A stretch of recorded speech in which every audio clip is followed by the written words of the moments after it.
Good afternoon and welcome to La Trobe Youth Space Youth News. Today we are bringing you a positive news broadcast because, let's face it, news is way too full of bad news.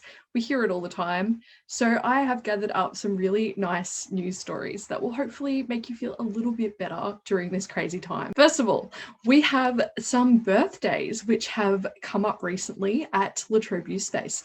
We've had Megan's birthday, which was celebrated, and Danny is celebrating his birthday very shortly. So make sure to wish them a happy birthday in the comments below.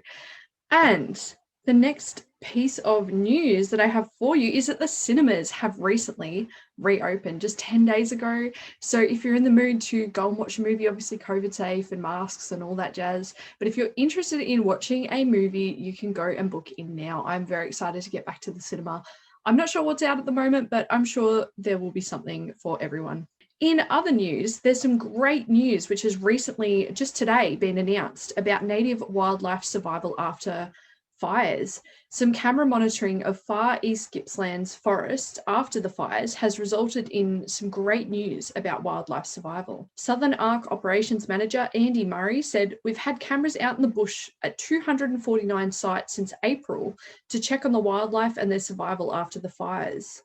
The fantastic news is that the camera trapping survey carried out from April to August revealed that we still had long-footed potoroos at 140 of the 249 sites. The cameras also recorded the presence of a range of other mammal and bird species.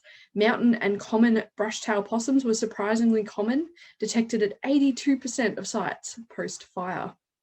Superb lyrebirds were detected at 42% of the sites. Common wombats and swamp wallabies were seen by around 47% of the cameras.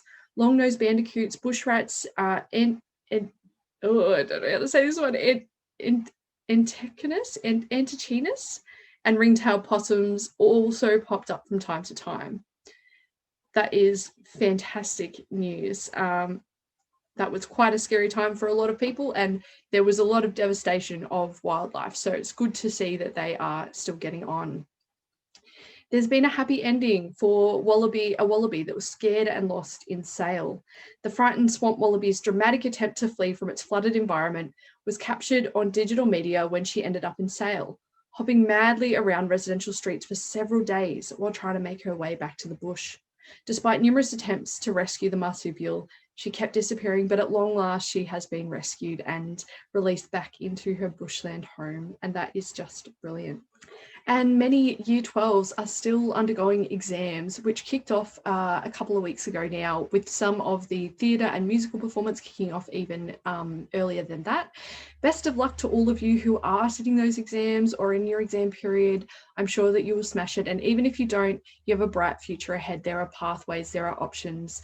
Try to stay chill or try to stay healthy and mentally healthy during this time. Look after yourself, look after your mates, and just know that if things don't turn out the way that you want right now, it's not the end of the world. You are still very young and you still have lots of opportunities and lots of pathways.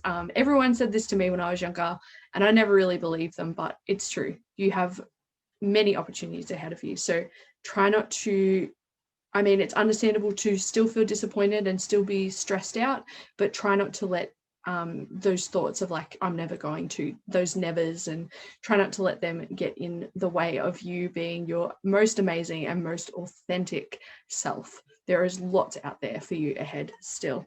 And of course, as most of you know, recently we've had some relaxations in COVID restrictions. You can have up to 2 people visit your home each day separately. At the moment, you can have 10 people gathering outdoors, or if you're at a venue, like a licensed venue that is following COVID safety rules, they can have up to 40 people indoors and 70 outdoors, depending on their size of the actual space, so long as they can guarantee that everybody is adhering to the social distancing rules. Still, if you are going to meet up with people, they do recommend trying to meet outdoors as it lowers your risk of COVID transmission, and of course, keep up with the sanitizing, the mask wearing, and all of that as well. Alrighty, we're going to move on to our next segment. All right, we are going to head over to our weather reporter who's going to bring you the latest in weather. Over to you, Catherine.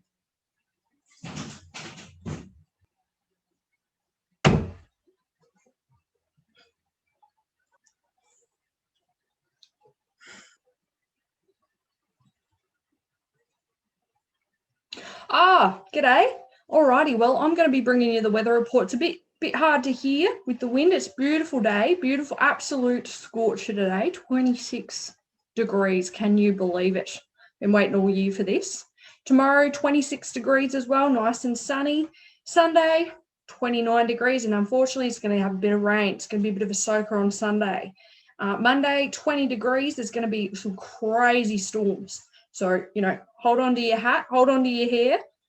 It's going to get nuts out there. Tuesday, 22 degrees.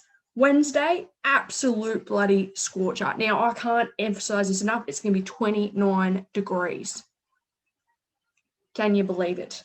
Thursday, 30 bloody degrees. 30 degrees. Chuck on the aircon.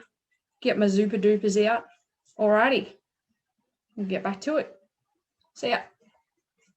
That's all that we have time for this week on Youth News. We hope that you got something out of this. Make sure that with this hot weather coming up that you slip, slop, and slap. Slip on a shirt, slop on some sunscreen, and slap on a hat.